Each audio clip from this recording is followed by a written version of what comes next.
Good evening, everybody, and welcome along to Formula Sprint 2 on GPVWC. It is the second round of the season and the second of our little 2-week stints in this 2023 calendar year. I'm Tom Dillon, and once again, joining me for this race around the 5.4 kilometre Bahrain International Circuit is Jan Granqvist. And Jan, seen this track in Formula One over the last couple of weeks. Probably seen too much of this track actually in Formula One over the last couple of weeks, but it should promise to be a very exciting race. Yep, it's a pleasure to be here, and yeah, for sure, I absolutely love this track. Considering the racing that you can get done over here, it's a big contrast to Imola, of course, with a lot of geometrical shapes to the corners, and for sure, we're going to have an interesting one today. Green flag has just gone out. The green light, I should say, has gone on the end of pit lane. That's put the drivers out onto the circuit.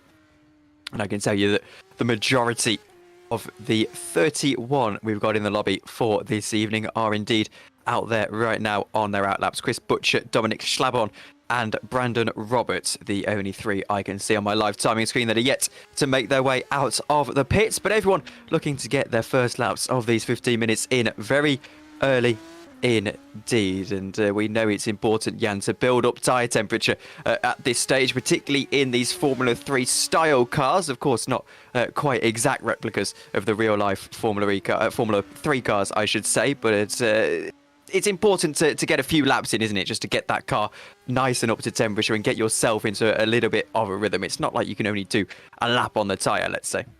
Yeah, it's a nice feature of these cars, obviously, different from the higher series in the fact that these cars can actually run multiple laps in qualifying and still set personal bests.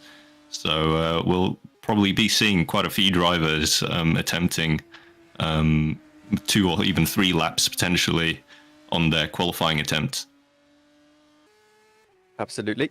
As we are right now, having looked at the first 2 cross the line, it's Noah Tuamela, who had a very decent running last time out, up there in the top 10 for much of that first race of the season in the KV86 powerhouse car. We have had a couple of drivers jumping in for this round. Alex Laho, I apologise, is one of the... I apologise, it is Alex Hallows, who has had to jump out of the Frexia Nera car. And replacing him is Bobby Valganath, who has gone from the Academy team for this day. And to replace him in the Academy team, Davide Zanini has gone from the KKR reserve to that Academy car in order to replace these guys. So Noah Tuamela is setting a purple first sector, of course, as we expected. For those interested, it's 10th position, averaging out in the championship standings after the first 2 races of the season. Of course, only the single round. And Jan, talk us through the rest of his lap here. Yeah, we've just gone past the turn 10, the infamous difficult corner of Bahrain, a very difficult challenge to maneuver, and now we're entering the end of the second sector, where the timing for the third sector will start just about now. And again, a very tricky right-hander, easy to go a bit too wide on the apex. But Noah Tuamela navigates it well, and we're up to the back straight. Just a final corner to go. Technically 2 corners if you want to be technical, but here we go. The apex of the final corner, and it's the run to the line, and we'll be seeing our first lap time in a while. And so, to the top of the timing streets briefly goes Noah Tuamela, but in the end it's Louis Hartley who goes on top after the first 17 set a lap time. There is the standings at the moment. Going for a second consecutive lap is Noah Tuamela. Louis Hartley on top at the moment. Yet to set a lap, of course, is Luke Mitchell, who did very, very well last time out. He's on an outlap at the moment by the looks of things. This is Dan Hutt in 22nd position at the moment. 146.3 is the target time at the moment. Tom Ely goes 3,000th of a second off of the pace. We've got 10 minutes to go. Dan Hutt only green in the first sector of his lap, not quite able to go purple just yet. Here he goes through that awkward hairpin, able to get the car dipped in nice and easily through there. And this turn 10 is such a challenge. You're right, Jan. I noticed in Formula 1 actually not wanting to clip that apex of that first left and then able to set yourself up nicely for the second. Yeah, it's a deceivingly wide entry you want to be taking to that corner, really. Everything in your sensors is trying to tell you to turn in, but at the same time you have to figure out where exactly to brake, and all of us as racers know the fastest way to slow down into a corner is in a straight line, of course. Otherwise you'll be locking out the inside tyre, which you never want to be doing, especially in a qualifying lap. Potentially flat spotting a tyre is not what you want to be doing. But here we see Dan Hutt now navigating the final corner. It looks like a few personal bests, probably. Actually, yeah, he hasn't set a time yet as of now, so we'll be seeing him jump up the grid. And it is 14th for Dan Hutt. It is 14th, and it's perhaps not the most impressive lap time of his career, but able to get onto the board, at least for a moment. Luke Mitchell, unsurprisingly perhaps, purple in the first two sectors in this Alpha Sierra car. It's Maxime Bilou who has gone to the top of the sheets, and then optimal 02. Here goes Luke Mitchell, rounding the final corner right now. Technically, as you said, yeah, the final two corners of this racetrack, and it looks like it's going to be a leisurely stroll to provisional pole position for Luke Mitchell, who did the double last time out in San Marino. Nice lap. And it is going to be pole 1:46.0, 3/10 of a second to the good. You know, I was just going to say just how close the grid was once more until Luke Mitchell just popped in that insane 3/10 of a second onto everyone else. Yes, well, you Super League racers and things, and at the higher echelons of the grid, I do like to make out that 3/10 of a second is a huge margin. But if I was 3/10 of a second over Luke Mitchell's lap, I actually think I'd be quite happy. Yeah, I mean, Luke Mitchell obviously has been a very promising talent going into this season, and I mean, just looking at the results in Imola, I mean, what can I tell you? I'm pretty sure most of the people, again, they're in that 3/10 mark of Luke Mitchell, will be quite satisfied with their laps. But yeah, again, it is quite the margin. Into the pits is Noah Tuamela. Seen enough at the moment in this qualifying session. 7 minutes to go from it. So seeming, at least at the moment, as we switch to Jack Nichols, who returns after real-life duty in Bahrain for the radio. Of course, back in FS2 for another year with Kings Racing. Again, I do believe Scott Mitchell-Marm is going to be making a return at some point. Of course, these guys very busy live, so do have to miss a couple of rounds throughout the course of the season. But Jack Nichols is back at the moment, and down into turn one he goes. It does seem, I was going to say, to finish my point about Tuamela, that you want to really be out. Well, some of these guys anyway want to be out for about half of the session, then come back in and go out for the second half. But Nichols right now looking pretty good through turn one, using all of the track up into turn four, and it looks like a quietly tidy lap. Yeah, as we approach now the complex fast chicane of turn 5, 6 and 7, again a fast section of corners, easy to miss the apex in a lot of these corners. Going into turn 8, again a hairpin leading up to another hairpin, with turn 9 and 10 coming up right here, the corner that we've been talking about today, and nails the apex beautifully, gets a good exit, and here we go. And then to the straight between 10 and 11. Just a nice little wait until you get into another section of fast, a fast S section, leading up to the end of the second sector. Just about starting the third sector here, in the braking zone into 13. And once again navigates the corner just all right. Currently looking again like a few personal bests, as he would be thinking as the session progresses and the grip gets larger. And here we go, final few corners under the belt, and what's it going to be across the line? It is third place for Jack Nichols. Great lap. It was a very tidy lap from Jack Nichols, wasn't it? Not pole position pace at the moment, but he's not too far off. 0.2 of a second make that 3, really, if you round it to 2.9. And, well, again, looking like he's got a lot of pace under his belt. If I'm not mistaken, I believe there was a podium last year here for Jack Nicholls, or at least I remember there being a very good finish. Here's Chris Butcher in that other Kings Racing car. As I said, I think they're just waiting to get their main lineup that they had last year in. It's my understanding, I believe, that Chris Butcher at the moment might just be a reserve for the time being. But here he goes through that final corner right now. It's purple in the first sector, 2 temps down in this second, going green all the while. However, up to the line he goes. DRS is open. He goes up into third. Actually, the 2 Kings Racing cars have got their setups absolutely perfect at the moment. Matthews Pishkan, by the way, jumps up into the top 10 with his previous lap. Once again, still only 0.3 of a second off of that pole position. Maxime Bilou, meanwhile, purple in the first sector, yeah.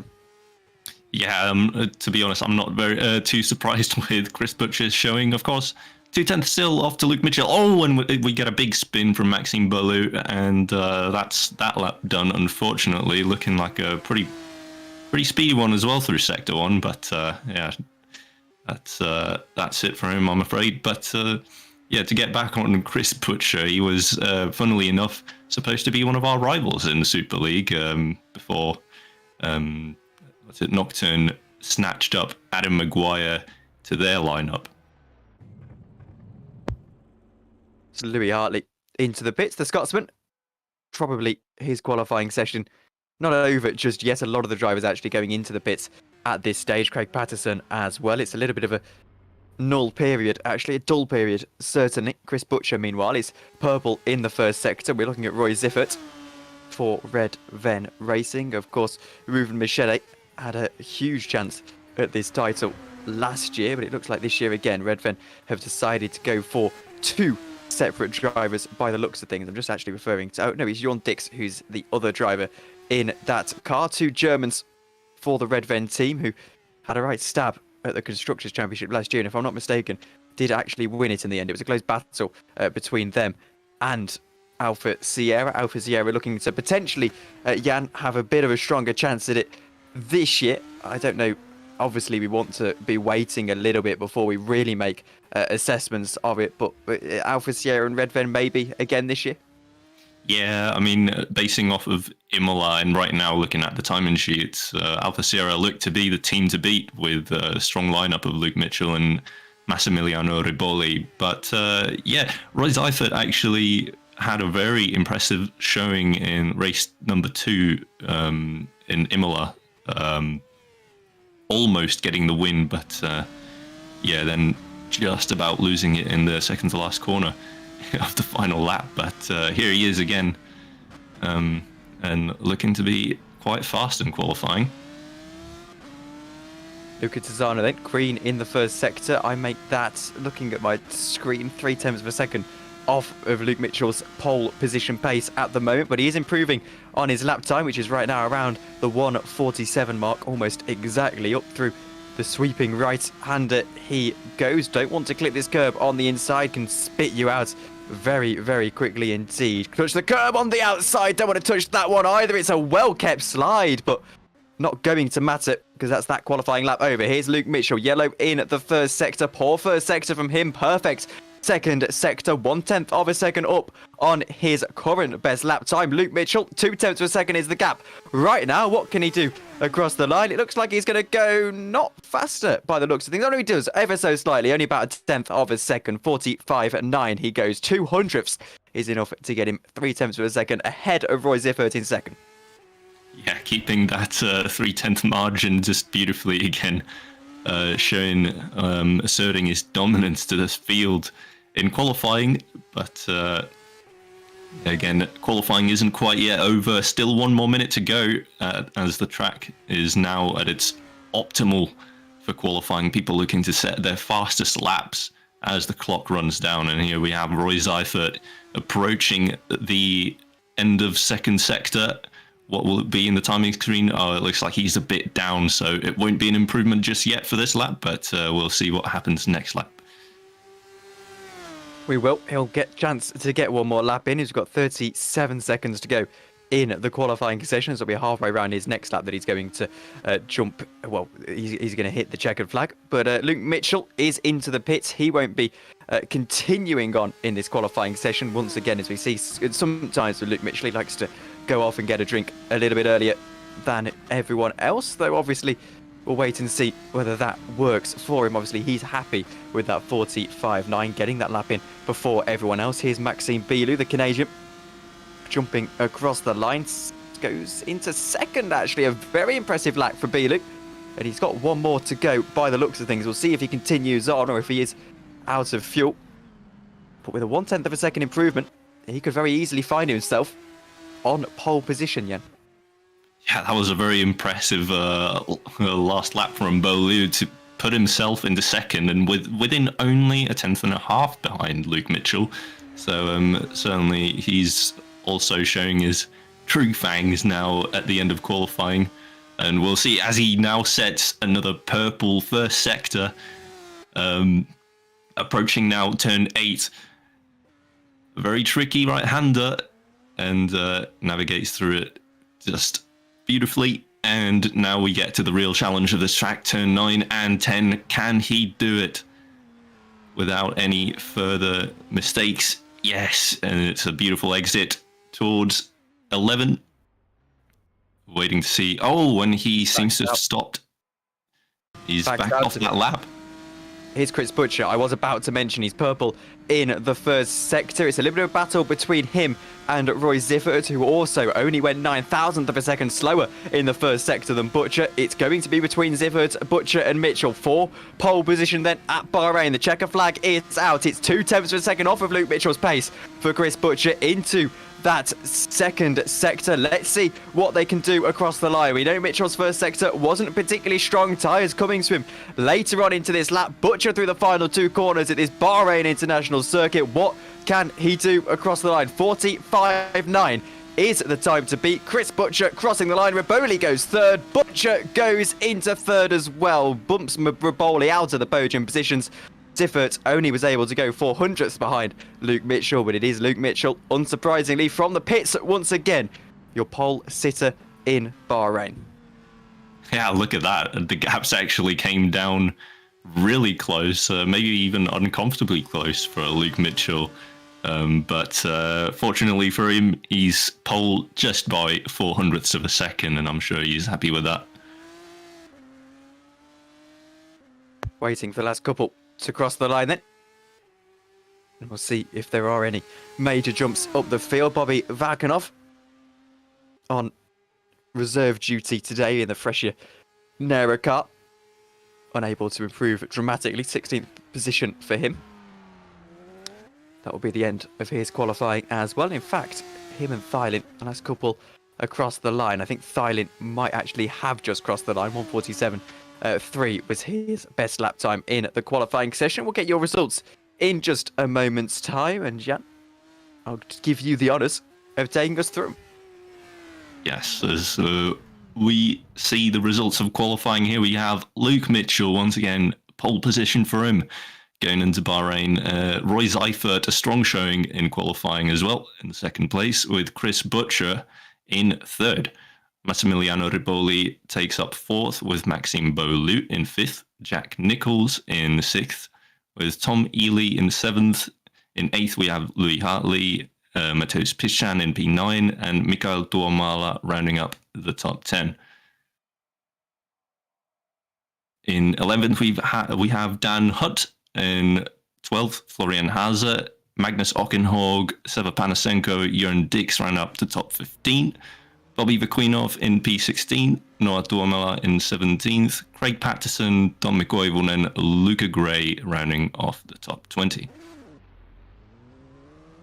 In P21, we've got Junior Lopez in 22nd, Luca Tizzano in 23rd, Dominic Schlabon, 24th, Lucas Thylin, 25th, Justin van der Smissen, 26th, Caitlin Penny, 27th, Brandon Robert, 28th, Scott Morris, 29th, Davide Zanini. In 30th, we have Johannes Lepit. In the last two positions, we have Mihailo Vicentijevic and Scott Sovic rounding off the grid. And so, 9 minutes and 40 on to the warm-up clock. We're going to take a break for that duration, and we'll see you again in about 9 minutes' time for race 1 here in Bahrain.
Good evening, everybody, and welcome back to Formula Sprint 2. It's the Bahrain Grand Prix, and qualifying is now behind us. Two 14-lap races are ahead of us. I'm Tom Dillon. Alongside me, as ever, in FS2 this year is Jan Granqvist. And Jan, exciting qualifying session. Luke Mitchell, 400th of a second ahead of Roy Ziffert, but perhaps not telling the whole story because Roy Ziffert set his lap on an ever so slightly better circuit right at the end of qualifying there.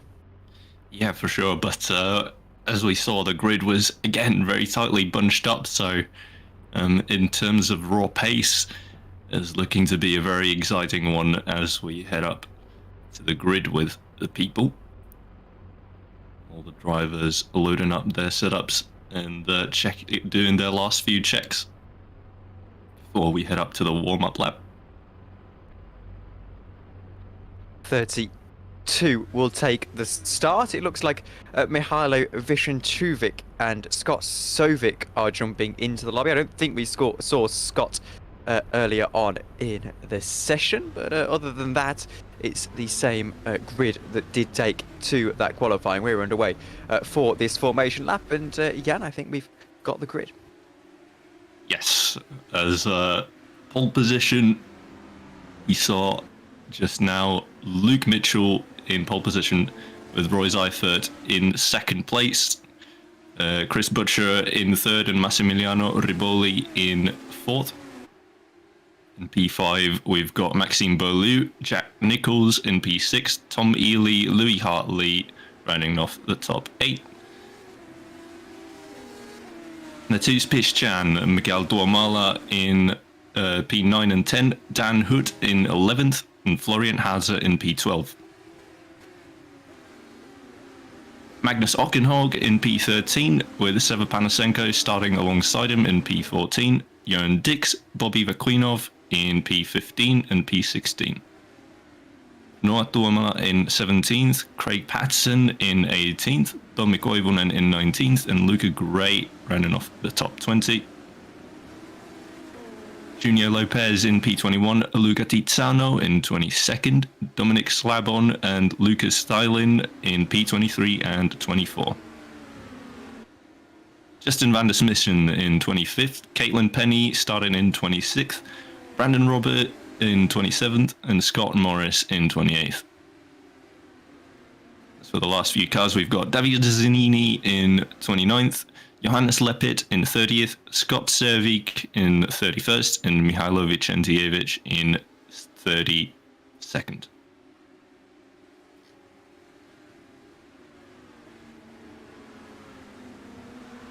As the drivers find their way back onto the grid. Ready to get going, aren't we? 14 laps ahead of us, and well, quickly, yeah. Top 3 for this race. Okay. Quickly, I'm going to predict Luke Mitchell taking the win. Perhaps Chris Butcher in second and Roy Seifert in third. I know, a boring prediction, but that's what we're going for. Probably a strong prediction as well. Chris Butcher, Super League racer, Super League driver this season, dropping down into FS2 to help out the Kings Racing guys so far this season, probably further proving that Luke Mitchell is probably a little bit higher quality than what you probably high quality in comparison to an FS2 grid. Someone, no doubt, who will be making a jump up very soon in tons of experience in the career ladder. Definitely experience. Here we go then. Ready for the lights in Bahrain. One person starting in the pit lane. That will be Scott Sovic. Will track his progress through the field for the RNG car, but the lights are on. We have 5 red lights.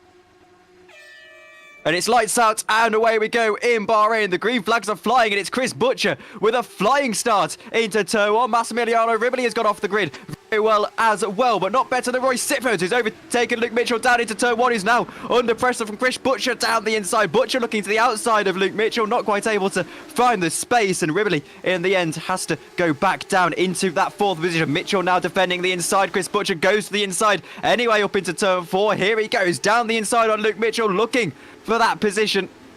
Second place beckons for Chris Butcher, and he gets second place. Slightly runs Mitchell off of the road, but it is second place. Mitchell now under pressure from his Alpha Sierra teammate Massimiliano Riboli, but other than that, it's Tom Ely in 5th position. Maxime Bilou drops down into 6th, Nichols into 7th, and the rest of the grid pretty line of stern for the time being. Yeah, very interesting start. We saw I don't know, I take that back, because at the back there is a huge accident.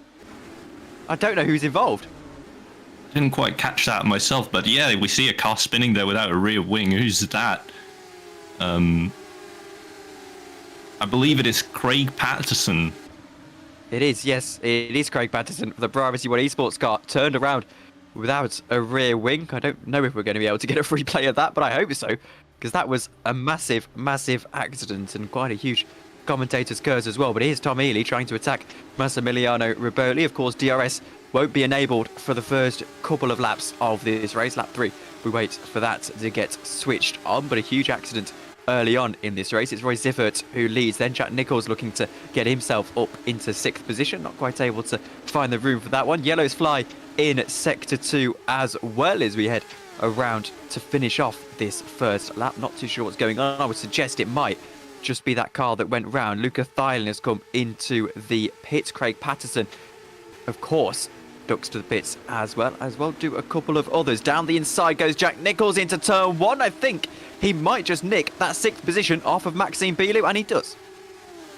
Nice move right there, and as we can see, the turn 1, 2, and 3 section working really nicely. As there's, I really love that corner because it gives you so much freedom for potential overtakes, as we just saw, and yeah, can be used very smartly, as you can obviously make your way entire positions in the corner itself, or you can also try and set up an overtake into turn 4. While here we see Luca Gray eyeing for a move down the inside in turn 8.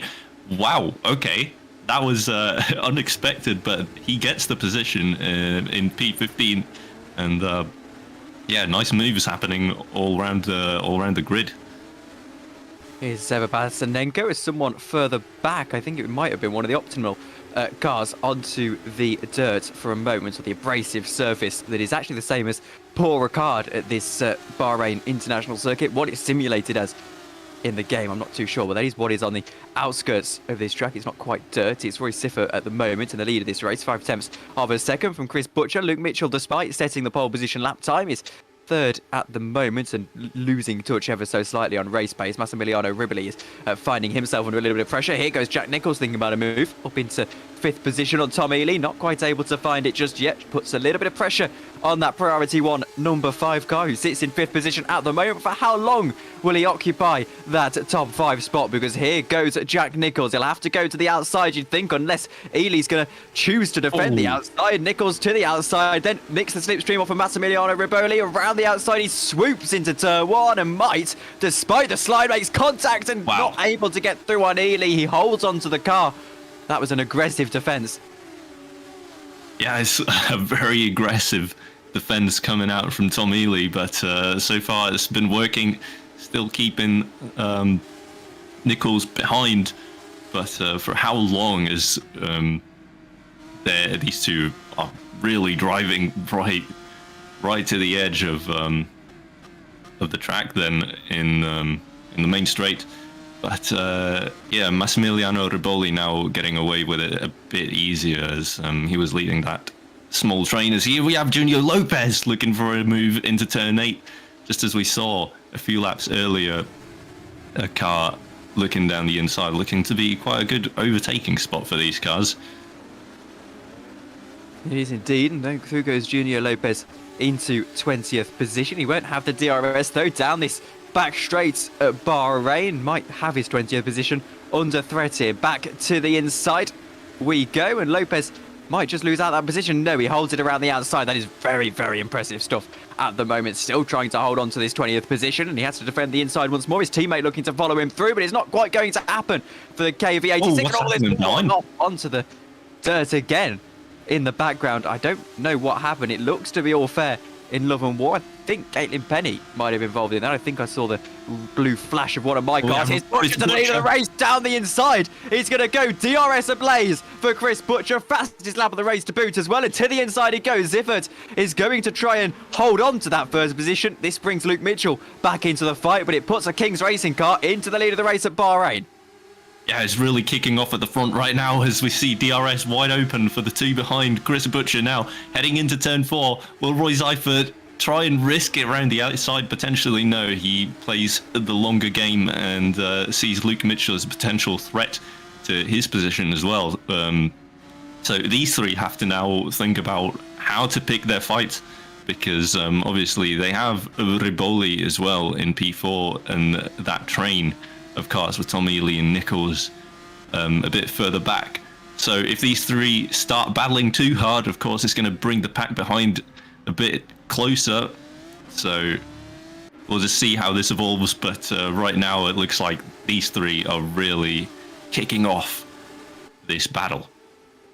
Lap 4 of 14, and the first of the two races here in FS2 on the Tuesday evening, second round of the season. It's Roy Ziffert who started in second position, currently occupying second position. Luke Mitchell, of course, started in first, made his way down into third after the blistering pace so far in this race from these two guys at the front. And I think this battle might still be bubbling up. Roy Ziffert trying to charge up an attack, a counter-attack on Chris Butcher, who just doesn't seem to be able to drop these guys throughout the second and third sectors. A couple of DRS zones to make sure you can follow throughout the course of this circuit. Here goes Roy Ziffer, then it's a good exit out of the final corner. Let's see what he can do down into turn 1. DRS will be his aid. Will it be enough of an aid as they snake through the straight down further back on this straight? Roy Ziffer to the inside, has to brake late, brakes late enough and defends the inside into turn 2 as well.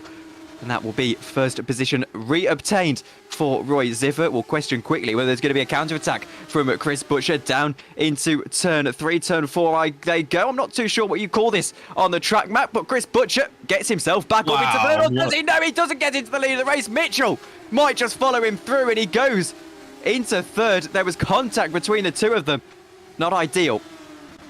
Absolutely not. A very interesting turn of events. Obviously evolved a bit into a game of chess then with how you get DRS. I think Chris was trying to set up a move back into the lead into turn 4, but that didn't quite go as planned, as we saw them making contact and Chris nearly losing the car. But so far it still stands as the top 3 with Roy Ziffer now in the lead, with Luke Mitchell in second and Chris in third. We'll see what Luke Mitchell is able to do then, finally getting a crack at the lead of this race, biding his time in the early stages. Lap 5 of 14. Chris Butcher further ahead in your picture, or further behind in your picture, is looking like he's now under pressure from Massimiliano Riboli, but I think this might just be the battle to keep an eye on for the time being, because Luke Mitchell looks very racy indeed, with the DRS to help him as well. A battle of the DRS train at the moment. What can Luke Mitchell do down into turn 1? Has he got the straight line speed in that Alfa Sierra car? And the evidence right now suggesting that it is an absolute yes. Down the inside he goes as Riboli further up in your picture is going to defend the inside off of Chris Butcher. Mitchell can't quite find the switchback and he's going to have a second bite at the cherry. Out down into turn 4. Here he goes. DRS open once more, but he's too far back. Is Massimiliano Rivoli, who's now been overtaken by Chris Butcher around the outside, going to be able to get back into a podium position? The answer is no at the moment, or he was going to the inside, I should say. Here's Jack Nicholls. He gets up into 7th position. So just to clarify what I was trying to say, Riboli went to the inside. I had it in my head he was defending from Butcher, but no, he was attacking Butcher. Butcher able to get back up into that third, and I suppose in the end a successful defense. Yeah, it was a bit confusing with which one of them had DRS then, but yeah, it's a real dilemma emerging for the lead cars in their respective packs, since yeah, DRS seems to be very powerful, and it's very much again turning into a game of who exactly takes the DRS at the most critical point of this race. So we might see some tactics with people potentially backing off to ensure that they get the DRS advantage onto the others, or obviously people setting up moves from turn 1 to 3 into 4 with the second DRS zone. So we'll have to wait and see, but it's turning out to be a very interesting problem for the lead cars. Mitchell just a little bit too far back, possibly for a move down into turn 1. He might have a little bit of a stab at it, but 0.5 of a second seems to be a little bit too far of a ways back. Roy Ziffer holding on to the lead of this race quite comfortably at the moment. We're looking at Louis Hartley eventually trying to attack Jack Nicholls for 7th position, but he stays behind. That DRS train being so important in pack racing, which is what essentially FS2 proves to be. Louis Hartley now with a better run out of the second corner, looking to try and make a move on Jack Nicholls. Will he go to the outside? No, he stays behind for the time being. I think this might just be a case of be in the right place at the right time, perhaps. Yeah, absolutely. I mean, just look at how close these drivers are driving against each other. Bobby McQueen as well, seemingly on the gearbox of the car ahead, and Junior Lopez, I think, eyeing out for a move, going side by side with is that Slab-on? Yes, it's Slab-on through 5, 6, and 7, and getting the move done. See what Junior Lopez can do further forward then. We'll keep an eye on his progress throughout this race. Luke Mitchell has caught up a little bit over the course of this lap, only to the tune of about 0.2 of a second. Looking at the timing monitors, he was a little bit faster through that first sector than Roy Ziffert. He might have actually made a little bit of a mistake. I'm not too sure. The timing screen actually has registered him as an 81 second sector, so I can only assume that's a mistake as he's still in the lead of this race. See what Luke Mitchell can do then. Down into turn 1, he's practically pushing Roy Ziffert through that final corner. Let's ride on board with the double race winner last time out as he now surely gets to the lead of the race, shown the outside by Roy Ziffert in that Red Ven Racing car. Luke Mitchell not having any of it. He's going to get through to the lead of this race into turn 1 as further back Chris Butcher's having to defend from Massimiliano Riboli, who might just find his way making that move. No, he doesn't. Butcher holds on for the time being. Ziffert now looking for that counter-attack on Luke Mitchell. Here he goes to the inside. Mitchell's going to have to defend strongly. Ziffert wants that inside, and in fact, he's going to force his way through on the inside. Down the inside he goes. Mitchell holds on though. Wow, that is some very aggressive defense from Mitchell, but just about gives Seifert the space as they went into turn 4. But yeah, the cars behind now seeming to drop off just a little bit, with Chris Butcher not being able to catch back up to the top 2. And yeah, it's very much now just a DRS battle of Roy Seifert and Luke Mitchell as of now. But Chris Butcher having to defend a whole heap of cars behind him who will be having DRS on him through the main straight, obviously, and straight to turn 4. Mateusz Zubininski in chat says you always have to leave the space. It was almost a carbon copy there, but I will come to the defence here of Luke Mitchell and say, actually, I think he made it pretty clear that he didn't want Ziffert to go to the inside there, and I don't think Ziffert's really entitled to just try and force his way through. I think the right outcome in the end. Fair racing between the two of them. Can Ziffert get himself back up into the lead of this race, though? Pole sitter has had a lot of work, Luke Mitchell, to get himself back into this position, though right now it's under further scrutiny. 0.6 of a second is the gap. It's a pretty big gap to try and make a move into the first corner, and it might just prove it to be a little bit too big for Roy Ziffert, who has to stay behind. Further back, though, there is going to be some moves. No, this DRS train from 3rd to 5th stays as it is. Tom Ely eyeing up a podium position. Massimiliano Riboli eyeing up a podium position, of course. And Chris Butcher's probably a bit disappointed that he's not in contention for this race win anymore. Is, I imagine, also rather more eagerly than the others eyeing up a podium position. Yeah, it was all down to one mistake, and now he seemingly has a really big job ahead of him to try and catch up in the last 6 lap of this race. But obviously, all is not said and done yet, so anything can happen. And looking patiently as Tom Ely trying to eye out just where he can potentially get the jump on these two ahead of him. He's well within the DRS range of Massimiliano Riboli. Battle for 3rd on your screen. Right-hand side, it's Butcher who currently occupies that 3rd spot. Nichols is probably not in that battle. He's battling with Maxime Bilou for that 6th position. We've got about 5 laps to go at the line. Say about, we've actually got exactly 5 laps to go at the line.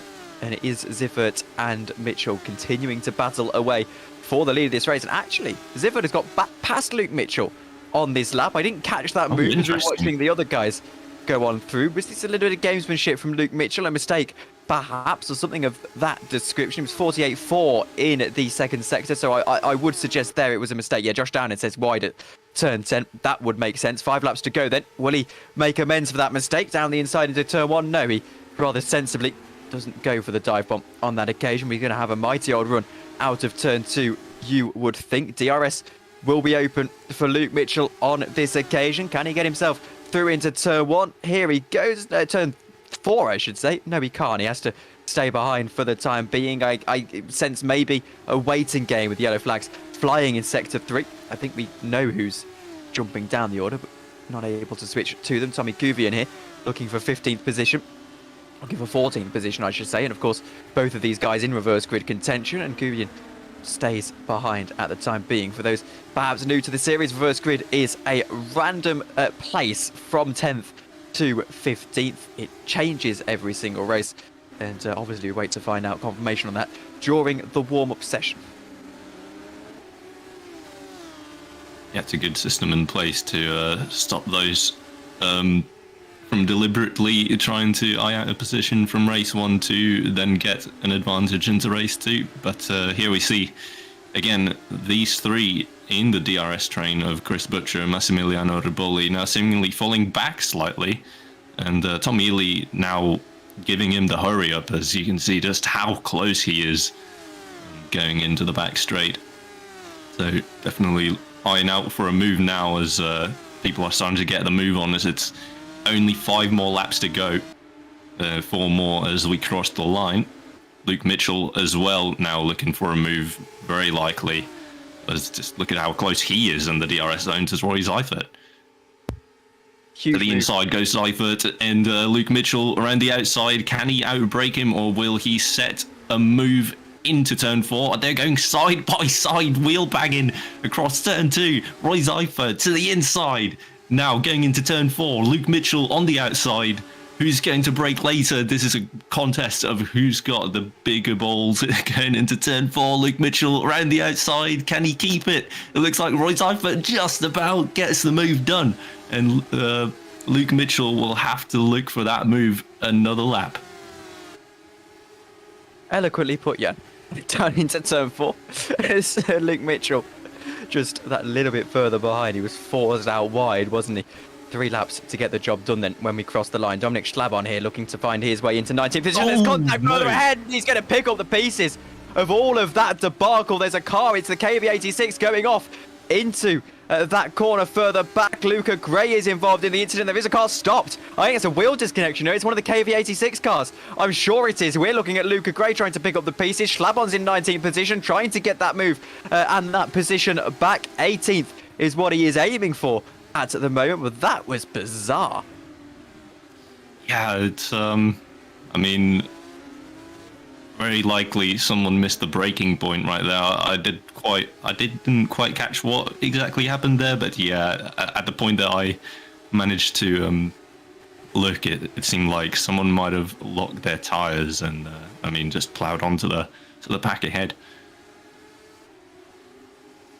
We see the move for the lead of the race. 3 laps to go as they cross the line, and Luke Mitchell wants this race win back to try and make it 3 from 3 in the Formula Sprint 2 season in 2023. Around the outside he goes, and again it's a staunch defence from Roy Seifert, trying to force his way through his Luke Mitchell, but he's smarter than that.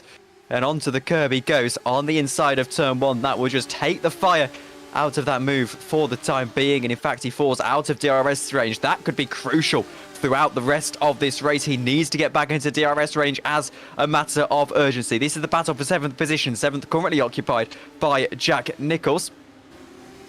Harley trying to attack him, as well as his Maxime Bilou. But that DRS range lost for Luke Mitchell. That DRS lost for Luke Mitchell. I think that might just decide this race.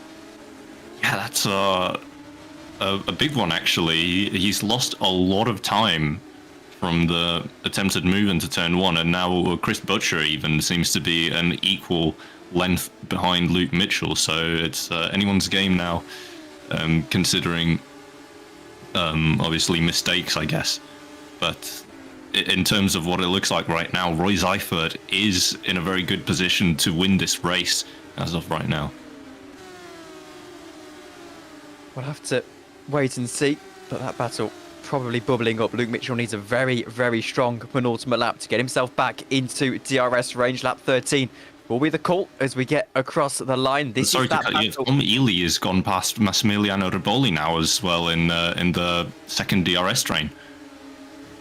Absolutely fine, because that is a huge move in the context of the race. He can now attack Chris Butcher, who's been so strongly holding on to that 3rd position throughout the course of this race so far. Let's have a look then as Louis Hartley tries to pick up the pieces of whatever battle occurs between Bilu and Nichols on this penultimate lap of the race. Bilu to the outside line, as does Hartley go to that outside line. Here he goes around the outside. It's very difficult to swoop through there. Nichols puts up a strong defence, but it won't be strong enough on this occasion. He'll get a run out of turn 2, but temporarily not able to get and hold on to that 6th position. To the inside he goes now, down into turn 4, back into 6th. Maybe Nichols gets through on Bilu, but the switchback is on, and in very fact, they're 3 wide up into the S's section of the circuit. Bilu to the outside, will be the inside for the first of the S's. They surely have to make contact, and I think they squeeze through okay.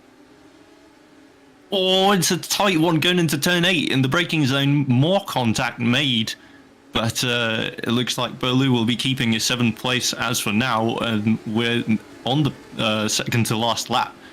As this battle is just heating up right now. Drivers having to get crafty now with just how they use their DRS advantage and potentially overtake the cars within their range. As Bilu still eyeing out for a potential move, but Hartley right behind him, of course, an immediate threat, so have to be looking both ways right in front of him and into the mirrors, as now we have a move potentially from Tom Ely on Chris Butcher, and it's now going into the final lap. So this move, if he can make it, it will stand most likely.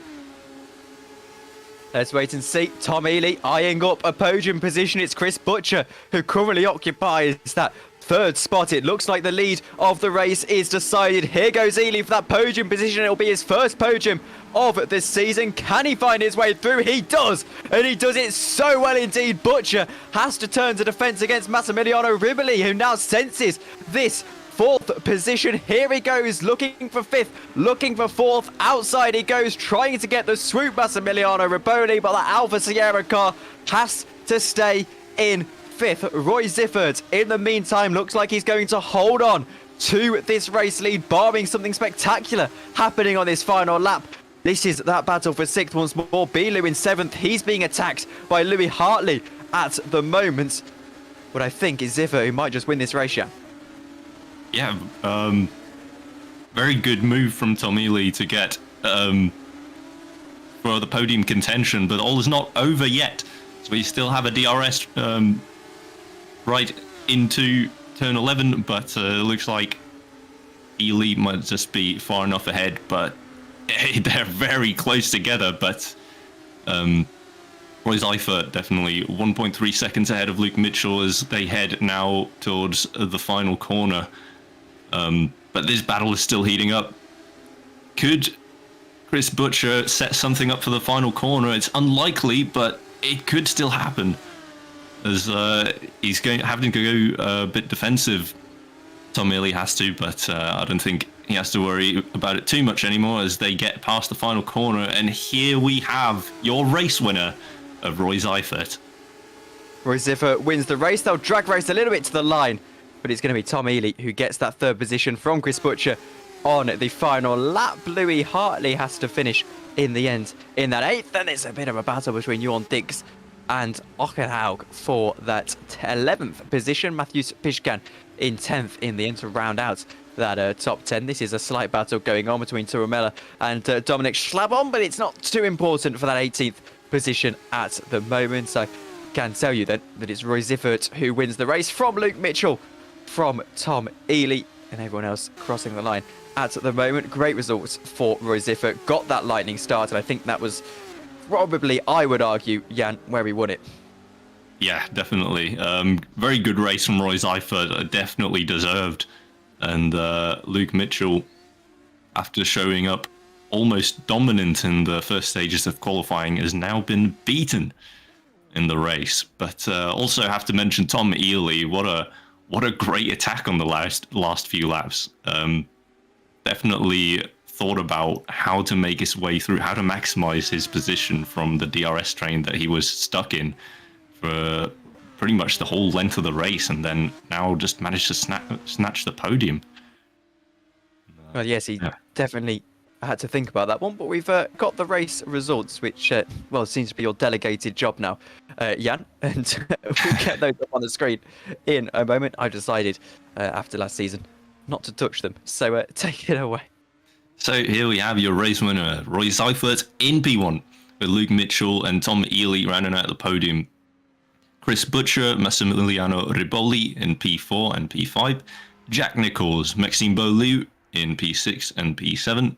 Louis Hartley, Mikael Tormala and Mateusz Pischan rounding off the top 10. In P11, we have Magnus Ockenhog with Jörn Dix in P12. Seva Panasenko, Florian Haase and Tom Koivunen rounding off the top 15. Bobby Vaquinov in P16, Dan Hutt in P17, Dominic Schlabon in P18, and Noah Tuomela and Caitlin Penny in P19 and 20. In P21, we have Mihailo Vicentievich. In 22nd, Scott Servik. In 23rd, Luca Tizzano. 24th, Luca Gray. 25th, Davide Zanini. 26th, Junior Lopez.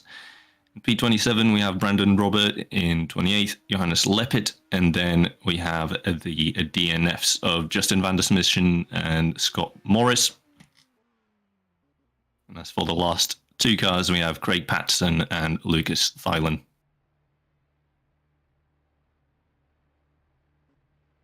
That is the grid then, well, the finishing order for the race 1 here at Bahrain. We're going to be back in about 5 minutes' time for race 2. Same again. We'll get the reverse grid number sorted during the warm-up and let you know about that as well. But we'll see you in about 5 minutes' time.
Welcome back, everybody, to GPVWC and FS2, where it's round 2 of the season. Race 2, it's actually 2s all around. Not in terms of the reverse grid number, though, if you'll ignore the rather awkward segue into that one. That is 14. That puts Florian Haase onto pole position for the second race of the day. So, I'm Tom Dillon. Jan Granqvist is alongside me. I think, to be honest with you, Jan, looking at it from my perspective, a double here for Roy Ziffert. I don't think he'll have the pace around this circuit, but we did see a double from Luke Mitchell last week. Potentially, it could be an exciting race, let's say, with the sifting of the ways through the field.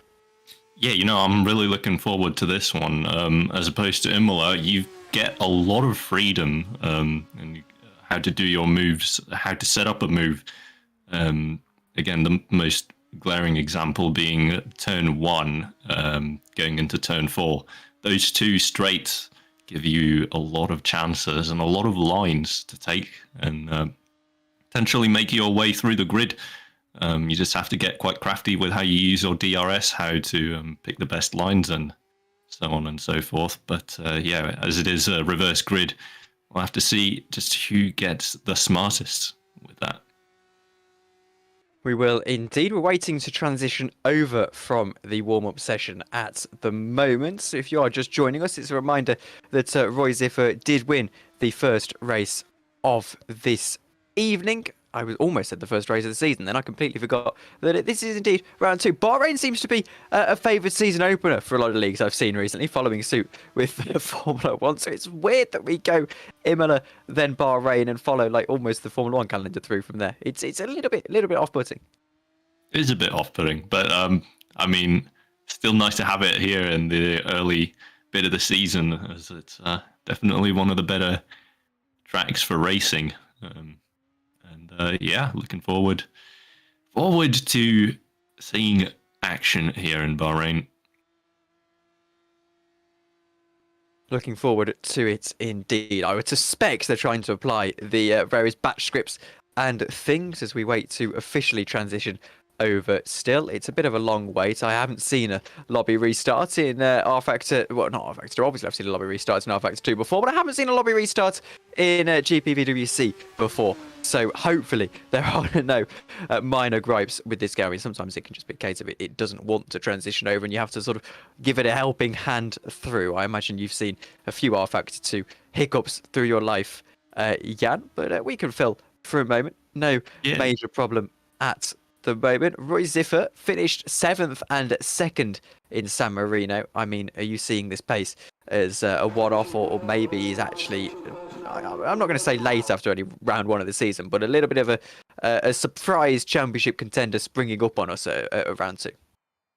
Yeah, for sure. But now we see actually the drivers lining up on the grid for the formation lap. But yeah, it's interesting to see just how this championship evolves. Obviously, we've just seen one round done, and this is obviously the second round of the season. So we'll have to keep an eye out on who springs up to the top for this challenge.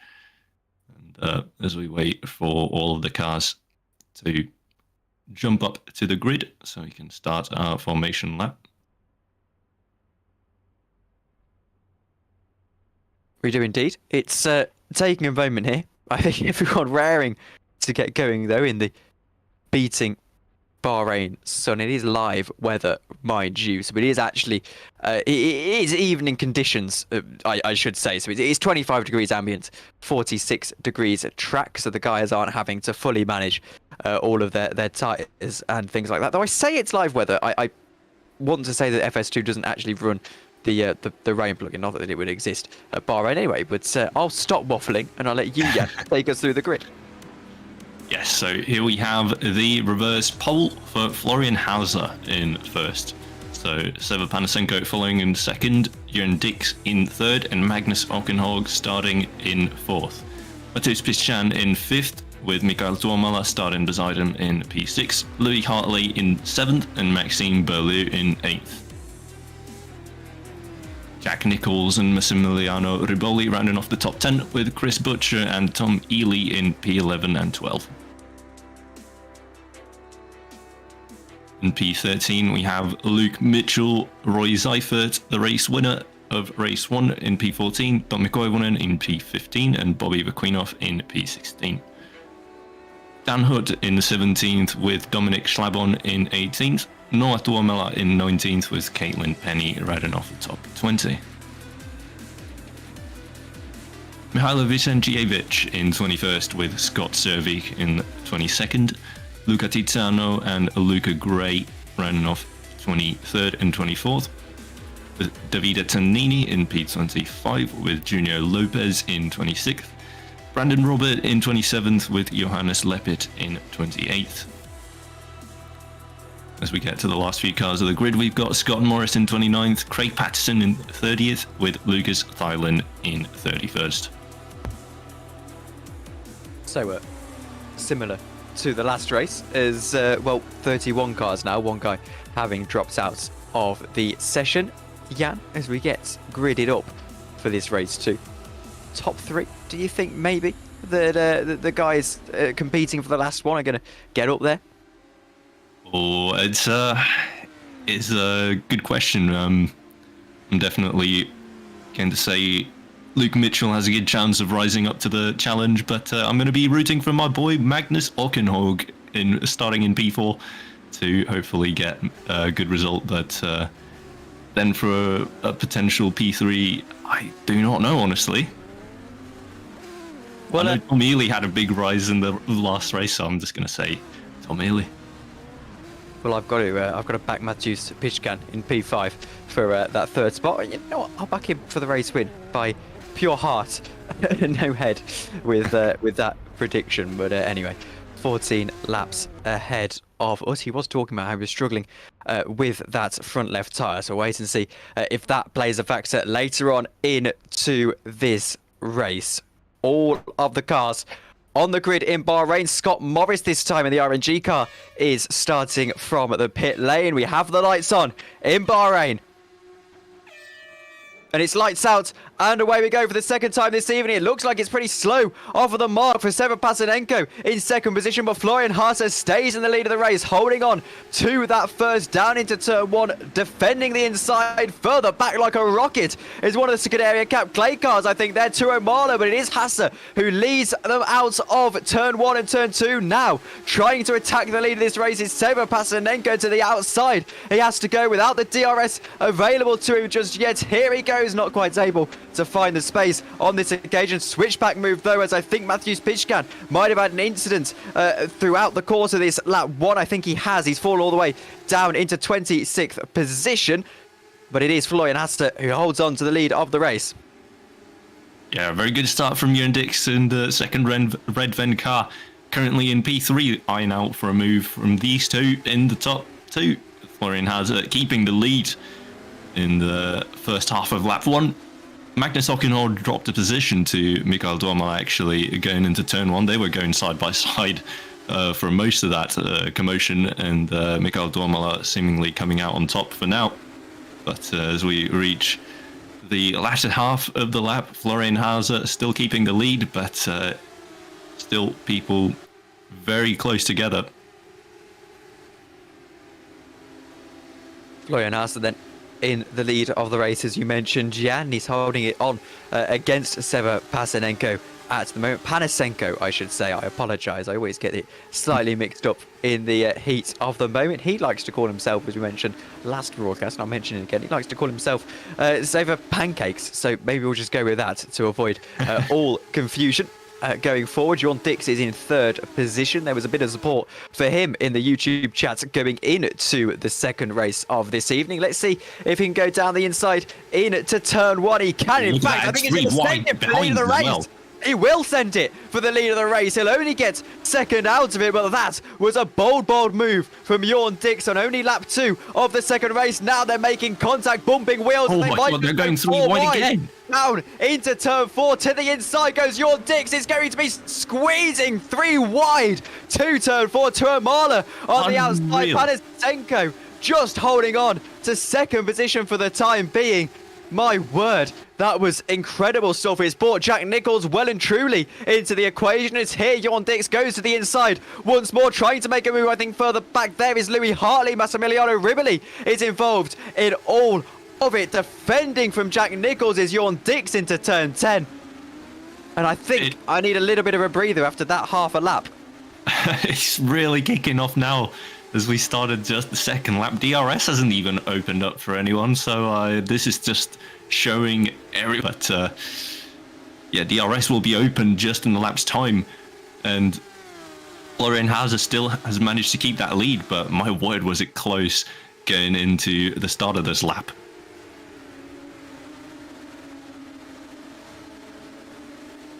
So we have Mikael Dormal now behind the top 2. Potentially eyeing out for a move. DRS not quite open just yet, but moves potentially happening behind, people breaking out of the slipstream of each other, and it looks like Nicholls and Hartley are going side by side into turn 1 and surviving just fine. Nicholls in P6 still, Hartley in P5. And now we've got DRS open for the lead, and this is going to change up things very much. And Panasenko still in second place, has just about managing to keep P1 in check for himself. And yeah, still Mikael Dormal right behind this top 2, as we have Jan Dix in P4 as well. Yellows in sector 1. It was Dominic Schlabon who's fallen down the order. Not too sure what happened to him. Craig Patterson has retired from the race. Here is Dominic Schlabon going all the way, morphing through the foam barrier there. So very interesting tactic from Schlabon, who's now trying to attack for 24th position. There's Luke Mitchell, by the way, who's also fallen down the order. Not too sure what's happened to him, as all the way wide going one of the cars. Dominic Schlabon up into 24th. Luke Mitchell trying to attack him. DRS open on this third lap. Here's Louis Hartley, that Deltec teammate, further up the field. He's now trying to surely attack Jan Dix for this 4th position. There's already a lap car just ahead of us there. That would be Mikhailo Vizentuvic. Mashus Pishkan has retired from the race. No, he's out of the pits now. He hasn't retired from the race. He was just in the pits for repairs, presumably, after that lap 1 accident. Here's Louis Hartley then, forcing wide. Actually, that Red Van car is spins across the back and hits Nicholls. No. He hits Nicholls, loses his rear wing. Nicholls was a perfect 720 in the end, holding on to the car, but not his position. 11th position, Jack Nicholls falls down to Hasse. Still leads the race. There is Tom Ely, I think, going for a move for 9th position. Not quite able to find it. That's disappointing for Jorn Dix, who had a real chance at this race win. Here's Seba Pasanasenko, by the way, looking to the lead of the race. He's going to have to go around the outside into turn 4, almost loses the car and almost gets that position. But I think that slight slide just cost him oversteer. That's almost the worst possible opportunity. Yeah, absolutely. This top 3 now, again, behind Florian has, it seems like a kind of train where it's difficult to make up any positions, as Panasenko is just fast enough to keep Duamala behind with the DRS, obviously, that he gains on the straights, but Haase just about having the pace to keep P1 without the DRS for himself, so we'll have to keep an eye on this one as it evolves. But Riboli now making up positions for the sole Alpha Sierra now in the top half of the order in P5. Chris Butcher as well now in P6, so things are looking great for these drivers currently, but it's only lap 4 out of 14. Plenty of time to go in this race, and it's Seba Panasenko who is now actually falling into the clutches of Michael Tuomala for this second position. Tuomala showed his nose into the final corner. No doing, of course. It would be silly to go for a move into that final corner unless you want the car behind to have an incredible... Let's see what Seba Panasenko can do. Into turn 1 they go. It's a bit of a DRS train. It's not going to be easy for this move to be made by Michael Tuomala, but to the inside he goes, and to the second position he goes as well. A finely made move. That was really nicely judged. But it was, yeah, judged absolutely perfectly, wasn't it? There is going to be a counter-attack from Panasenko, you'd think, though, who is under pressure, actually, from Louis Hartley behind, who Edward Hunter in chat. Hello, Ed. Welcome along to the stream. Is saying that Louis Hartley in the box seat to win at this race. I'd actually be keeping an eye on Massimiliano Riboli, but let's not deny that Florian Haase is holding on to this beautifully at the moment, and probably also has as good of a chance as anyone as Louis Hartley thinks about a move. A dive bomb on Panasenko, but not to be. We'll have to see now, as the stalemate has been broken at the top 3 with Panasenko now dropping down to P3. I think he was just the kind of bottleneck that Haase needed in order to keep that P1, but right now he's let Michael Tuomala free to run now in the slipstream of Haase and potentially getting the DRS on the straight to take the lead from him. So we'll have to see how that pans out, but DRS again being very strong in this track. But Riboli actually making a move into P4. Unorthodox place to make that move, but he's going to do it very well indeed, and can now set his sights on a podium position and presumably the win from there. Keep an eye on that back marker. He is going to be crucial throughout the course of this race. That is the number 63 car of Michalo Vishentuvic. Here is a move down the inside. I'm trying to figure out who that was. It's Bilu who's been overtaken, and it's Lopez, I should say, who's got up into 17th position as we switch back to the battle for 4th position. It's between Hartley and Riboli, and Riboli's got his work cut out to defend from this one, even with that DRS train further ahead. Tuomala's thinking about a move for the lead of the race. Not on this occasion, though. Here goes Hartley down the inside. Will hold on to the position for the time being. Riboli looking for the switchback move, looking for a double switchback actually on this occasion, but he's not going to be judged yet, though. Back to the outside he goes. DRS ablaze from Massimiliano Riboli, and potentially the better line around the outside as well. Here he goes, Chris Butcher behind, trying to pick up the pieces of what he can, and pick up the pieces Chris Butcher might just do. He keeps his nose in there, but Riboli able to hold on at the moment. Yeah, Riboli very opportunistic in the lap before to get the move done on Hartley. However, Hartley manages to get back past with the DRS advantage. And, looks like that's Luca Tizzano out of the race. Lost his front wing somewhere on the way. But you have Bolu in P20. Ending from Dominic Schlabon, but here we have also Roy Seifert in 7th, and look at this train spanning all the way from P1 down to who knows where. It looks like it's a tightly packed grid right now, going all the way down the order, and Roy Seifert still in P7 eyeing out a move, and Chris Butcher, Chris as well looking at P5 from Riboli. And it's an interesting one. If you try to eye out for a move, you also put yourself in a vulnerable state for the cars behind, so you have to be careful where you choose to make your moves. Is that someone wide in the final corner? Looks like it might have been Riboli. No, I think it was Hartley who went wide, and it's allowed Riboli to hold on to that. Yes. He might have gone for a move, actually. Here's the King's Racing car of Chris Butcher looking to go down the inside. Will he look for the double move? No.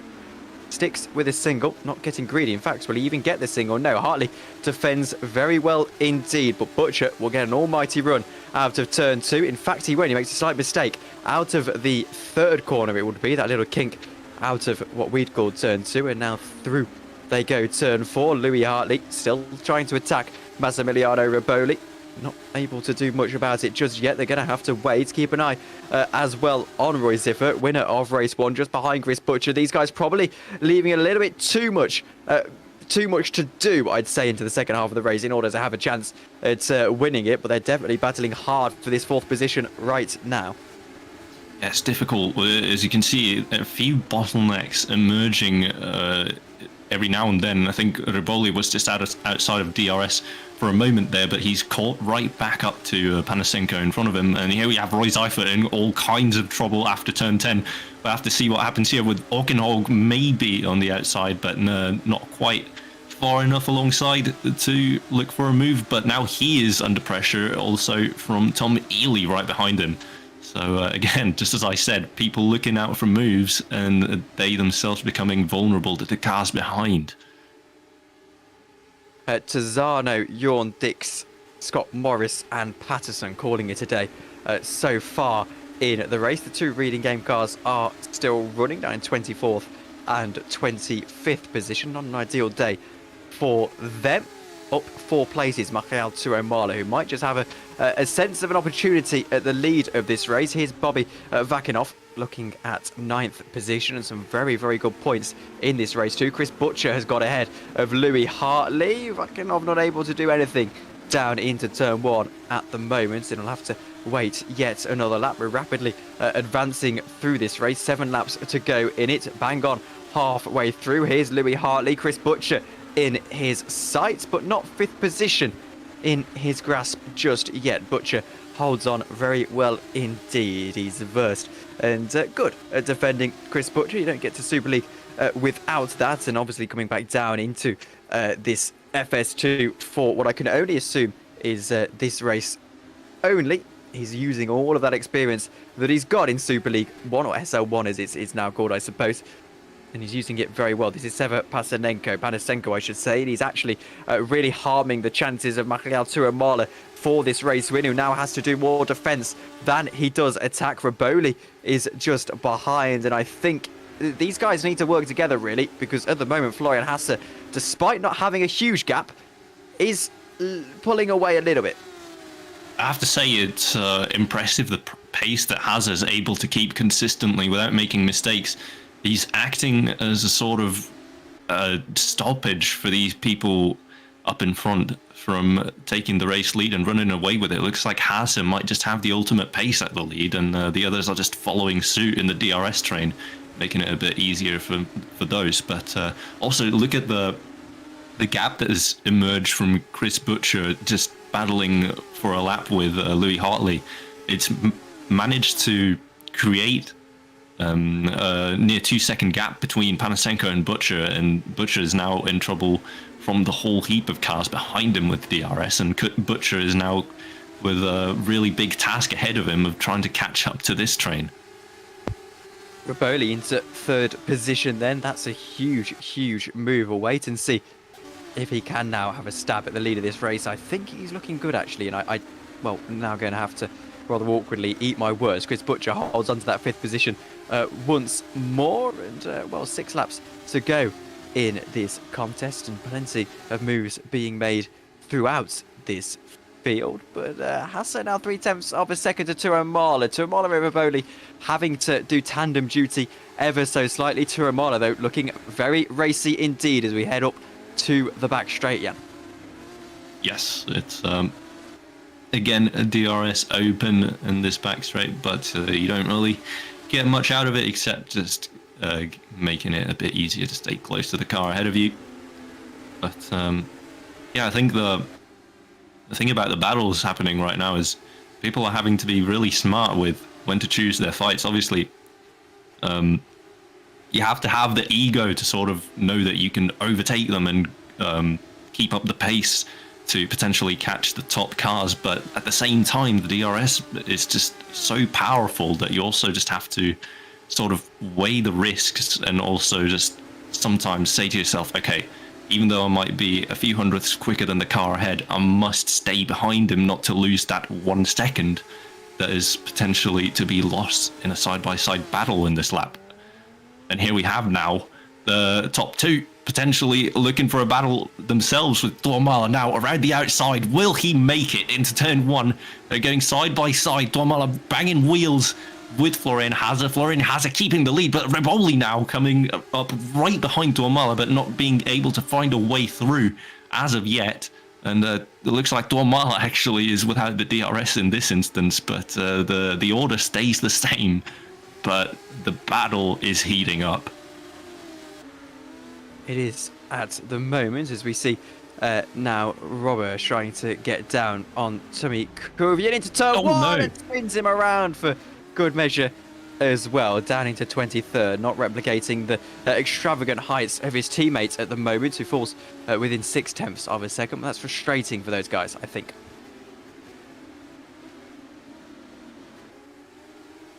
It's frustrating, obviously, to have to lose the car like that into turn one, but yeah, it happens every now and then. But as we look at the battle at the top, it's very much heating up. But Haase just having that pace to sort of keep them at a distance, Duhamel, Riboli, and Panasenko, so that they can't get that DRS opportunity into turn one. And the only time we've really seen that this race was just a lap ago with Duhamel, but look at this now. Duhamel is almost out of DRS range from Florian Haase, and it could spell real trouble for Duhamel now as the cars behind him are queuing up for another set of overtakes into potentially turn 1 and 4. Let's have a wait and see then, as Riboli looking very racy indeed. Up into turn one they go. Keep an eye on Panasenko as well, who looks like he might smell a chance of a podium. Riboli not able to do anything. He might need to get past soon enough in order to retain that DRS on the car ahead. Panasenko goes wide. That will allow Butcher to attack him down into turn 4. Butcher not quite able to get the perfect exit out of that corner, but here he goes with the DRS available to him. All these cars stuck in that awkward DRS train. Butcher goes to the inside. It's a late move. It's a lunge from Chris Butcher. He makes contact with Panasenko. It goes wide. He holds onto the car. And it wasn't ideal from Chris Butcher by any stretch of the imagination. But right now, he holds onto that 5th position. That must have been a bit of a scare from him, getting that bit of a tank slapper at the exit. But manages to keep the car in control for now. And I'll be happy to be keeping it still in P5 as he's still into contention with this train. And again, here we see Riboli right behind Duhamel, and Duhamel has now actually lost the DRS from Florian Haase. Sensing that Florian Haase might just win this race if Massimiliano Riboli isn't able to get this move off very soon indeed. Likely between Haase and Riboli. I wonder if this is just that front left tyre that one of my drivers was complaining about maybe being a factor in the race for the guys at the front. This is Chris Butcher. He is probably out of a contention for the win of the race, but if Duhamel is indeed having some tyre problems, maybe he's in contention for a podium position. Here is Massimiliano Riboli. Without that DRS for Duhamel, this should be a pretty schoolboy move for him. Opening the DRS, down into turn 1 goes that Alfa Sierra car. His teammate not able to get the win in the first race. Can the other Alfa Sierra continue? Move happening behind as well with Chris Butcher. Chris Butcher trying to get through into 4th position and gets into 4th position as well, despite the contact. Roy Siffert attacking Panasenko as well. Is that a GPVWC Academy? Look at that, it's Magnus Ockenhaug. It is. It's Ockenhaug around the outside. He goes looking for 4th, 6th position in the end. Down the inside now goes, I think that's Tom Ely. Tom Ely through into 7th position. Ockenhaug not able to do much with it at the moment. 1.5 seconds is the gap between Riboli and Haase, as we've got 3 laps to go. Yeah, Magnus Ockenhog impressing after the dreadful start that he had to this race, but he's managed to keep it within that top 8, and he's very much still in the battle with all these cars in this massive terrain. Look at that, how close they are going into turn 10. Roy Seifert in P6 currently following Seva Panasenko, who just about still has DRS off of Chris Butcher. And look at that, it's actually everyone apart from Riboli right now who might have DRS going into turn 1, although Panasenko, again, just outside of the range now, but it's very close. 2 laps to go when we get to the line. There's almost an attack from Roy Zivert immediately as we go through into the final corner. Here's Magnus Ockenhag in 8th position at the moment. Again, no one being brave enough to make a move, or stupid enough, arguably, into the final corner. 1.1 at the lead of the race. There's a mistake further ahead. It's a mistake from, by the looks of things, Panasenko in his, and he falls down into 7th under attack from Ockenhag in that GPVWC Academy car, who's able to get through. Now to the outside goes Tom Ely, looking at race winner Roy Ziffert into turn 1. To the outside goes Ely, swooping through he goes. They make contact all the way onto the curb. It's like Mitchell and Ziffert into turn 1 in the previous race, and it's exactly like that. Ely now losing out to Ockenhag potentially, who has to look to the outside, but there's no room there at the moment. It's 1.3 at the lead of the race, 2 tenths of a second, probably about 6th for Riboli to have a realistic chance into that final lap. Crazy stuff happening now with the second to final lap coming in, and Magnus Ockenhag eyeing out for a move. And here's Luke Mitchell, actually, who we haven't been seeing much of this race. Around the outside, going into 5 potentially. Can he do it? Yes, keeps it around the outside, now turns to the inside. But what is he going to do to turn 8? He's going to keep around the outside, potentially turn it into a switchback maneuver. I think it's not quite enough for Luke Mitchell, but P16 as of right now, looking for that singular point that you get from P15. And as this is now Chris Butcher following Mikael Duomala for the final podium spot. And things are really kicking off right now. Riboli just outside of DRS from Florian Haase, who's been driving an amazing race so far as we approach the final lap. Last lap of the race then, Chris Butcher looking at a podium position. Mikael Duomala in his sights, but DRS on Massimiliano Riboli has Duomala got. Let's wait and see. Down into turn 1, Chris Butcher with the DRS, of course, in that Kings Racing car, and he's got all the straight line speed in the world. Can he get the top end speed down into turn 1? It's going to be a brave defense from Duomala, an aggressive defense from Duomala. Sensed a chance at a race win today. Now he's fighting for his life on this podium. They make contact with Duomala, who was defending so hard, spins around, and it's yet more heartbreak for the Finnish driver, who down into 9th position now has to defend from Jack Nicholls. That was very unfortunate, the tangle between the two of them. Tyres just got caught up in the worst imaginable spot and spins Duomala right around. But fortunately for Chris Butcher, he's still all the way up in P3 and still keeping one hand on the podium for the final lap, as we see Tom Ely here coming towards turn 10. Behind him, Magnus Ockenhag in the Academy car, who's managed to get himself all the way back into P6. Tom Ely then, 5th position, last half lap of this race. Ely looking to get a 4th position, maybe on Ziffert. It won't come to him particularly easily at all, but I think we need to switch to Florian Hasse and commentate his moment, because as we see rounding the last couple of corners of this Bahrain International Circuit, as Hartley is going to make contact. No. Oh dear, they both spin around. It's one of the Cap Clay cars, and I think that's Duomala again. Further troubles for Duomala. Continuing, here's Florian Hasse rounding that final corner right now. He's coped wonderfully with all of the pressure applied to him this evening in Bahrain, and he wins for Optimal Esports from the pole as well. It's a light to flag for Florian Hasse. Massimiliano Riboli might have tried, but it wasn't to be at the moment. Butcher managed to get into 3rd position at the end, of course, as well. That was on Duomala. Here's Junio Lopez looking for 19th position late on into this race. But Jan, just what a drive from Florian Hasse.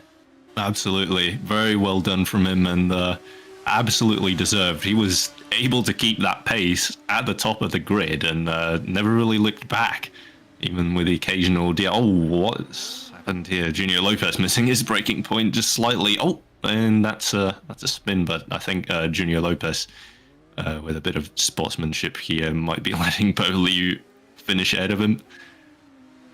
But yeah, absolutely well done from Florian Haase, and obviously Riboli as well in P2, and Chris Butcher P3, and Seifert managing to get all the way up into P4. Man, it's a hectic race, and a lot of good drives from the field.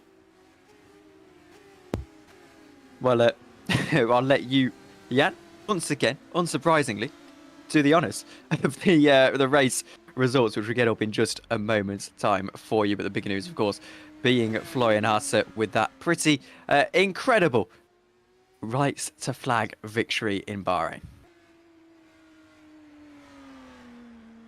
Yes, so here we have the finishing order for today in the second race. Florian Haase takes the win, with Massimiliano Riboli in second place and Chris Butcher in the final podium position. Roy Seifert in P4, what a race from him in the second round, and Tom Ely in P5, with Magnus Ogenhorg surprising us all in the GPV Academy car in P6. Seva Panasenko in P7 after having that little bit of a moment in the final few laps. Bobby Vaquinov in P8, Jack Nichols in P9, and Mikael Tuomala in P10 as well, with a few mistakes happening in the final few laps.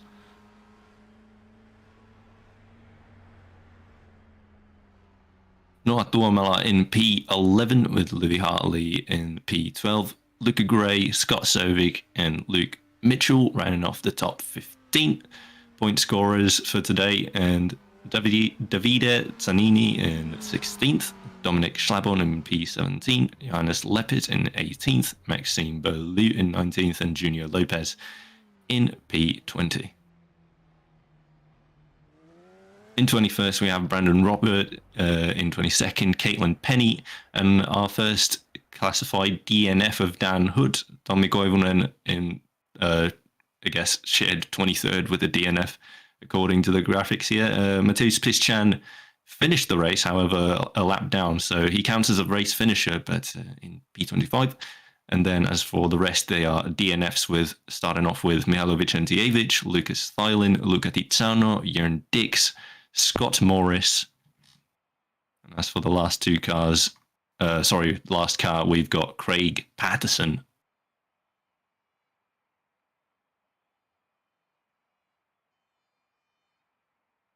Interviews up next, but first we are going to take you through the calendar for the rest of this season to get a little bit hyped for the rest of the rounds. Australian Grand Prix up next, 28th of March 2023. Then we go to Saudi Arabia, Azerbaijan, German Grand Prix in May, then the Spanish Grand Prix in June, as well as Canada on the 20th. Then we get into the second half of the season. But, well, there you go. You can read the rest on your screen. We're then going to go over to our interview screen because we've got quite a few people to get through.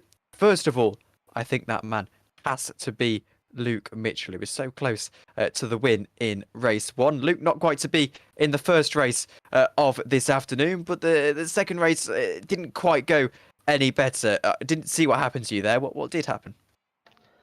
Yeah, race one was pretty solid. I think had the pace to beat Roy, but made an error into, is it turn 9? Lost the rear, and then he had a better straight line speed than we did. So fair play to him. He drove brilliantly in race one, and it's just unfortunate we couldn't get him back. But race two was it all kicked off at the start, and I just got caught on the inside of like a 3-car wide on turn 2, which pushed me over the curb, and obviously the car just went round on me then. And then everything was kicking off in front, and it just sort of transpired that I got involved in that as well. Alfa Sierra are looking very strong so far this season. I don't think this is going to really discourage you from the fact that you guys are going along very well so far. Are you excited for the opportunities you've got this season?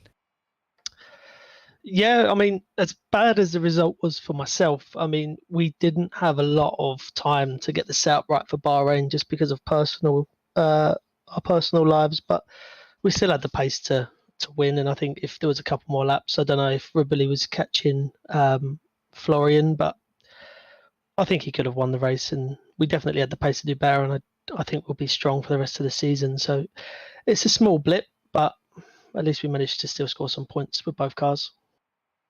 Well, thank you, Luke, for joining us, and hopefully speak to you after a bit more of an upturn next time out. Cheers, Dom. Cheers, Luke. That was Luke Mitchell, second place in race 1, not finishing very well in race 2. Roy Ziffert.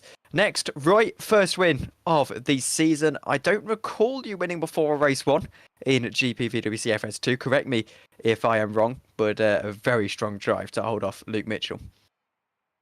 Hey guys, thanks. Yeah, it's my first one in GPVWC. And it must be a great feeling. Talk us through holding off Luke Mitchell. Well, yeah, tricky one. Was great battles the whole race long. Guess I touched him in the last battle a bit. Didn't leave him too much space there, but and gone through. But yeah, it was a great battle, and I thought really hard and got my revenge for Imola. So yeah, it's my first win. Yay! I'm happy. And Well, race 2 was good as well. P4.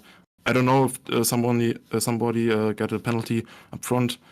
Chris and no, Alex said to me that they got P3 for a penalty, maybe, but I don't know. P4 for me now. Well, thank you. Anyway, Jan, have you got any questions for him? Yeah, so, I mean, obviously, as a driver for Redven, you've been taking the lead role as of looking into the first and second round. How do you feel of how the team's doing overall, though, in Redven?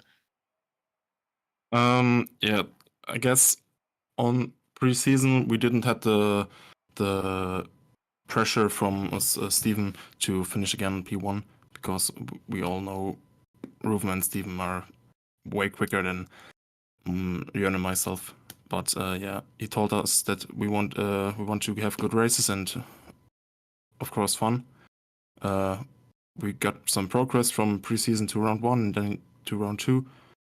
Now our first win with this lineup, and yeah, we are looking forward to get many more and maybe some more luck for Jörn.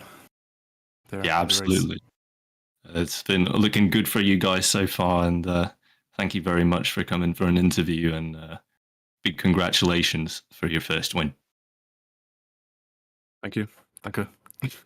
Thank you, Roy, for joining us. And next, I think it's only fair to drag in Chris Butcher. Chris, down from Super League for this race, not quite able to get onto a win, but regardless, I think a pretty strong weekend for you. Yeah, I wasn't really sure where I was going to be, to be honest with you, because you know, I've been driving higher downforce cars for a few years now, and it's quite a change to drive the FS2 car. So it was a little bit of an unknown, but yeah, I had fun. It was all right. I don't think it was too bad. Well, you definitely did very well. It's not an easy car to set up. But anyway, I'll go over to Jan. Any questions for your fellow Super League driver? Yeah, actually, interesting for me as well. How do you feel like the car handles compared to the high downforce cars? What's the first thing that sort of jumped out to you as what kind of a challenge this car is? He's got absolutely no grip. Very understeery, but then poor traction as well. So it's kind of the worst of everything. But you know, that's to be expected from like a relatively low downforce Formula car, really. It took a while for me to get used to, but I think in the first race I kind of ruined the rear tires because I was trying to get rotation by sort of trail braking and sliding the rear around. But I made some tweaks to my driving style and sort of drove around that. But yeah, it's totally different. You know, there's there's little grip, to be honest. The wings don't really do much in this car, so it's more about mechanical grip, really. Yeah, it's I figured as much. It's a good challenge though for people getting into GPV, and I'm sure you had a lot of fun with it in today's race as well. Yeah, I did. Do you know what? In my opinion, it's actually a harder car to drive than the Super League car. I actually agree with that. But I mean, the reason I'm not doing Super League this year is because I like the car and I like the way it handles, but I just don't have the time to to be right at the pointy end of the grid. And for me and my team, that's no good. I want to be competing at the front. So took an executive decision to hand my seat over to somebody else. So yeah, all good. Yeah, glad you had fun today as well, and yeah, well done to you. Thank you very much. Thank you, Chris Butcher, for joining us in the box. And next up, I think we're going to have a chat with Stephen Lexham, and we'll drag in Jorn Dix as well. Guys, I probably should have dragged you in alongside your race winner, but we'll interview the rest of the Red Fen squad. Anyway, Stephen and Jorn, not a bad weekend at all from you guys. You've obviously got that race win from race one with Roy, and well, overall just finishing rather well. Jorn, I know you had a little bit more of a frustrating race too, but the pace was there, wasn't it? Yeah, definitely. The pace was probably there for a podium if anything would have gone smoothly, but sadly it didn't out of the last corner. Well, yeah, bit frustrating, but anyway, good. The pace is there, and hopefully for the future as well. And Stephen, onto you. Red Fen looking very good in this second race after what was overall a disappointing afternoon or evening in Imola. Are you now back ready to compete for this season properly? Well, to be honest, I didn't expect to go out for the win today. We had some more setup work. Ruven Machado was also helping there. And yeah, we were able to get rid of some of the weaknesses we had in Imola. I could still see that we were especially strong in low speed corners today,